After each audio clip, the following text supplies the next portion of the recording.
Hi, in today's tutorial, I'm going to show you how to record a treadmill activity on the Strava application. So first of all, of course, you will have to go and open your phone, of course, then open the Strava application if you already have it downloaded into your phone or even tablet.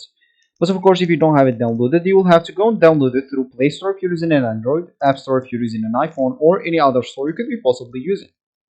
And once you actually opened your Strava application, they'll actually ask you to log in into your account if it's your first time.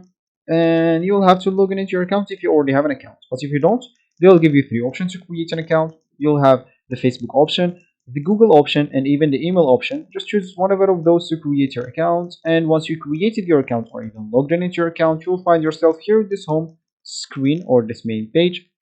And of course, you'll find yourself here in the home of the application. Of course, here you'll find just the posts or the segments that you have that you already posted, or you can even create a new post or edit some of your recent posts. But as we said in the beginning of the video, we would like to record a treadmill on this application. So simply, we would like to go to this record option at the middle bottom here, and of course, we would like to click at this second option to choose the activity that we would like to record. As we said, we would like to record a treadmill. So of course, let me just look for that here. Make sure to go and look one by one. So of course, if you didn't find any treadmill here, that will be actually not currently possible to record the indoor runs or the treadmill.